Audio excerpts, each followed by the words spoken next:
চলুন ফিরে যাই আমাদের আজকের অতিথি কণ্ঠশিল্পী ফারহানা আক্তারের কাছে। আবারও ফিরে এলাম আপনার কাছে। শুরুতে বলছিলাম যে অনেক গল্প হবে, আড্ডা হবে, কিন্তু আড্ডার শুরুটা গান দিয়ে হবে। কোন গানটি শোনাবেন? আমি রূপবান ছায়াছবির শ্রদ্ধেয় রুনা লায়লা ম্যামের একটি জনপ্রিয় গান দিয়ে শুরু করতে চাই। শুনে ফেলি। সাগর কুলের নাইয়ারে অপুর বেলায় ও মাঝি কোথায় চলছো বাইয়ারে অপুর বেলায় ও মাঝি কোথায় চলছো বাইয়ারে 12 বছর রইলাম আমি পারঘাটায় বসিয়া 12 বছর রইলাম আমি পারঘাটায় বসিয়া বেলা গেল সন্ধ্যা হইল মাঝি তোমার আশায় চাইয়া রে তুমি কারে যাও ভাসাইয়া মাঝি রে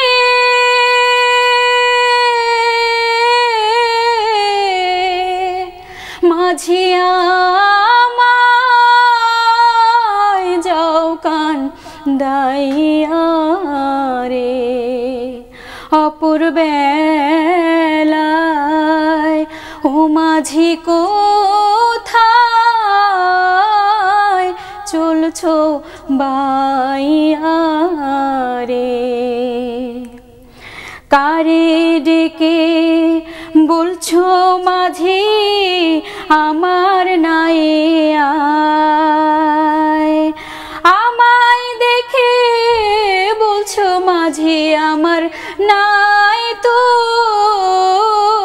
জায়গা নাই রে কারে দেখে বলছো মাঝি আমার নাই আয় আমায় দেখে বলছো মাঝি আমার নাই তো জায়গা নাই রে তুমি রং বের বৈঠা ফেলাও রে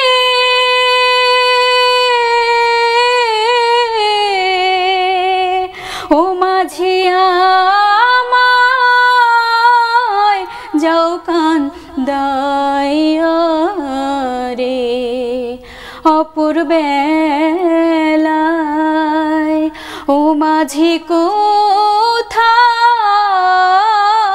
চলছো বাইয়া রে। অনেকদিন পর রূপবান সিনেমার এই বিখ্যাত গানটি শুনলাম, আর গানটি অনেক উঁচু মানে দম দিয়ে গাইতে হয়, আসলে খুব ভালো লাগছিল। ধন্যবাদ আপু। কবে থেকে গান করছেন? অনেক ছোটবেলা থেকে গান করি, বলতে গেলে যদি বলতে যাই তাহলে ক্লাস 3 যখন পড়ি তখন থেকেই গান করি। গানের শুরুটা হয়েছিল আমার বাবার কাছ থেকে। আমার বাবা কিন্তু সঙ্গীতের মানুষ না, উনি একজন প্রাইমারি স্কুল শিক্ষক। তো আব্বুর সঙ্গে স্কুলে যেতাম, যাওয়ার সময় হয়তো বা গুনগুন করে গান গাইতাম। এবং আগে তো দেখা যাচ্ছে প্রাইমারি স্কুলে প্রতি সপ্তাহে একটা করে গানের মানে অনুষ্ঠান হতো আর কি, ক্লাসরুমে আর কি। তো তখন গান গাইতে ডাকতো, গান গাইতাম। তো তারপর থেকেই একটু একটু করে আর কি। বেড়ে উঠেছেন কোথায়? রংপুর জেলার বদরগঞ্জ থানার লোহানীপাড়া ইউনিয়ন আমাদের গ্রামে। তারপর হচ্ছে আমি এসএসসিতে যখন পড়বো তখন আসি হচ্ছে শহরে, থানায় আর কি। তো তখন লোকাল একাডেমিতে ভর্তি করানো হয় আমাকে। তারপরে আমি এইচএসসি পাশ করেছি, অর্থাৎ আইএমইউস করেছি দিনাজপুর সঙ্গীত ডিগ্রি কলেজ থেকে। সেখান থেকে আইএমইউস করার পরেই আমার আসলে মনে হলো যে গানটাকে যেহেতু মানে গান নিয়েই আসলে এভাবে আসা হচ্ছে, তো তখন ফ্যামিলিতে আমি জানতে পারলাম যে সঙ্গীতে পড়াশোনা আছে, যে সঙ্গীতেও পড়াশোনা করা যায়। আমার তখনই মনে হলো যে তাহলে ইন্টারে থাকতে এটা আমি সিদ্ধান্ত নিই যে তাহলে আমি অন্য কোনো সাবজেক্টে কেন পড়তে যাব। বাবা তো সঙ্গীতের সাথে ছিলেন না, আপনি গান করলেন। আপনার আরো ভাই বোন বা পরিবারের আর কেউ কি গানের সাথে সংযুক্ত আছে? পরিবারে কেউই নেই, আমি প্রথম আর কি।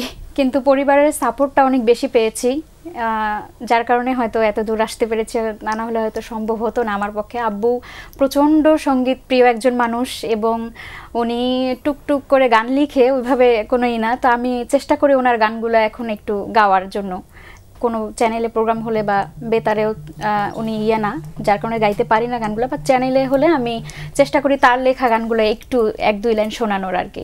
এই যে বাবার সান্নিধ্যে আসলে গান শেখা, বাবার স্বপ্ন পূরণ করে পথ চলা, সেই পথ ধরে নিজেকে কোথায় দেখতে চান সামনে?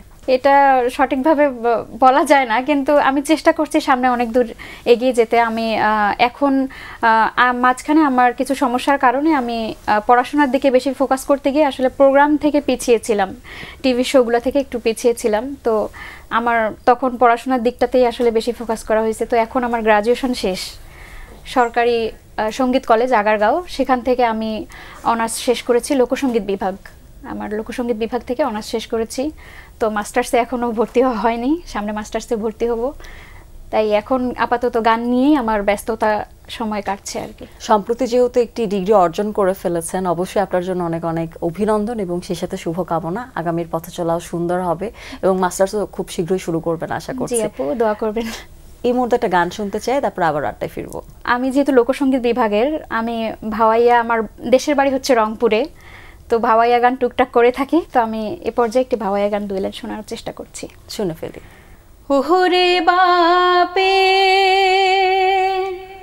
বাড়ি মোর ধলার ওই পারে, ওই না পাখি উড়ায় চরে, ওরে কি দেখিয়া দিছেন বিয়া, ওহিনা দেশের ওরে রে, ওরে কি দেখিয়া দিছেন বিয়া, ওহিনা দেশের ওরে রে, ওরে বাপের বাড়ি মোর ধলার ওই পাহাড়ে, কারবা মুখে পানের চায়া মুখ করেছেন পর, বাবা মুখ করেছেন পর, কারবা মুখের পানের চায়া মুখ করেছেন পর, বাবা মুখ করেছেন পর, ওরে কি বা দোষে দোষী কহিরা নাহানেন মূর্খ রে, ওরে বাপের বাড়ি মোর ধলার ওই পারে। বাহ, চমৎকার। ভাওয়াইয়া গানের সাথে তো আপনার পরিচিত অনেক ছোটবেলা থেকে। জি জি, যেহেতু আপনি ওইখানেই বেড়ে উঠেছেন, ভাওয়াইয়া গানটাকে কি এই কারণেই বেছে নেওয়া? বাড়ি যেহেতু রংপুরে, মানে ভাওয়াইয়া শুনে শুনে যে বড় হওয়ার যে বিষয়টা, তো এটা অটোমেটিকলি আমার ভয়েসে চলে আসে। এবং ভাওয়াইয়া গান আমি মনে করি যে এমন একটা গান যেটা আসলে চাইলেও আমরা এই যে ভাঙনের যে কাজটা, এটা কিন্তু আমরা দিতে পারি না। তো এটা বলতে গেলে আমার একদমই এলাকা ভিত্তিক। তারপরে আমি যেহেতু ভাওয়াইয়া গান ছোটবেলা থেকে করা হয়, তখন থেকেই মনে হলো যে তাহলে লোকসঙ্গীত বিভাগ আমার জন্য হয়তো বা ভালো হবে। যে এবং ভাওয়াইয়া গানের পাশাপাশি তো এই যে একটু আগে যে লোকগানটা করলাম, তো লোক নিয়েই আর কি আছি। ভবিষ্যতে গান নিয়ে কি করতে চান? অনেকেই আসলে সঙ্গীত শিল্পী হয়েই থাকতে চান, অনেকে শিক্ষকতায় যেতে চান। জি, আমিও এর ব্যতিক্রম না। আমার ইচ্ছা যে আমি শিক্ষকতা পেশায় যাব। বর্তমানে আমি আছি বাফাতে বুলবুল ললিতকলা একাডেমি শিক্ষক হিসেবে, সেখানে আছি। স্টুডেন্ট হিসেবে যখন শেখেন তখনকার অনুভূতি একরকম, আর যখন শেখান তখন তো অন্যরকম একটা শেখানোর প্রাপ্তিরও কাজ, অনুভূতিটা প্রাপ্তি কাজ আসলেই করে। অন্যরকম, অনেক বড় প্রাপ্তি, অনেক বাচ্চাদের নিয়ে কাজ করা, এটা আসলে আমার জন্য একটা গর্বের বিষয়। এবং সামনে আমি আরো বাচ্চাদের নিয়ে কাজ করতে চাই, এবং হয়তো এখন বুলবুল ললিতকলা একাডেমিতে আছি, দোয়া করবেন সামনে যেন অগ্রসর হতে পারি ভালো কোনো স্থানে। এটি আসলে অনেক বড় একটা ভালো লাগা যে আমি যেটা পারি সেটা আমি আরো অনেকজন মানুষের মধ্যে ছড়িয়ে দিতে পারি। ছোটবেলা থেকে কি আপনি আসলে সঙ্গীত শিল্পী হতে চাইতেন নাকি অন্য কিছু হতে চাইতেন, ডাক্তার, ইঞ্জিনিয়ার, ব্যবসায়ী? আমার মধ্যে মানে এমন ভাবে গানটা চলে আসছে যে তারপরেই আর কি অন্য কিছু মাথায় আমার আসে নাই, মানে গান নিয়েই থাকা হয়েছে আর কি ম্যাক্সিমাম সময়। বাবার কথা বলছিলেন, মার কথা একবারও বলেননি। মার বিষয়টা নিয়ে একটু জানতে চাই, মা গান শোনেন কি? জি, আমার ফ্যামিলিতে বাবা, মা, আমার 2 ভাই, আমি একমাত্র মেয়ে, 3 ভাই বোন আমরা। তো আমার ভাইয়া দেখা যাচ্ছে যে প্রোগ্রামে অতটা বেশি যাইতো না। আমি যেমন এলাকায় যদি কোনো গানের অনুষ্ঠান হয় সে যায় না, ভিডিও ফোনে হয়তো বা দেখে। কিন্তু আমার মা বাবা তারাও সাপোর্ট করে, পরিবারের সবাই আছে, সহযোগিতা করছে, মা বাবা দুজনেই আমার। কিন্তু বাবার কথাটা আসছে কেন, কারণ আগে ছোটবেলায় যখন গান গাইতে যাইতাম কোথাও, বাবা থাকতো সাথে। এই যে আজকে এখানে এসেছি, আমার বাবা নেই, আমার সত্যি খুব খারাপ লাগছে এটা। এবং টিভি শোগুলোতে আব্বুকে দেখতে পাই না, আব্বু আসতে পারে না। কিন্তু ছোটবেলায় যে কোথাও যাইতাম প্রোগ্রামে, তখন বাবার হাত ধরে আর কি সব জায়গায় যাওয়া, যার কারণেই বাবার কথাটাই বেশি আসছে। বাবার জন্য প্রার্থনা থাকবে, বাবা যেন ভালো থাকেন, সুস্থ থাকেন। আপনার পুরো পরিবারের জন্য শুভকামনা, আপনার জন্য শুভকামনা। আপনার কণ্ঠে একটি গান শুনতে শুনতে বিদায় নেব, তার আগে দর্শকদের কাছ থেকে ফিরে আসি। প্রিয় দর্শক, এতক্ষণ কথা হচ্ছিল অতিথির সঙ্গে, এবার সময় হলো বিদায় নেবার। আমাদের অনুষ্ঠান সম্পর্কে আপনার যে কোনো মতামত ও পরামর্শ জানাতে লিখুন এই ঠিকানায়। প্রযোজক দিন প্রতিদিন, বাংলা ভিশন, নূর টাওয়ার, 110 বীরোত্তম C R Dutta road, Dhaka 1205, phone 96320303 থেকে 4। আমাদের ইমেল অ্যাড্রেস dinprotidin@banglavision.tv। অ্যাপেলের সহ প্রতিষ্ঠাতা স্টিভ জবসের একটি উক্তি বলে বিদায় নেব আজ। তিনি বলেছেন, একদিন মরে যাব, এটা আমাকে জীবনে বড় সিদ্ধান্ত নিতে অনুপ্রেরণা জুগিয়েছে। প্রিয় দর্শক, সবাই ভালো থাকুন, সুস্থ সুন্দর থাকুন। আজ সারাটা দিন সবার জন্য শুভ ও কল্যাণময় হোক। এবারে গান। আগেই বলছিলাম যে আমার বাবা টুকটাক গান লিখেন, তো উনি ইসলামিক গানগুলা লিখেন।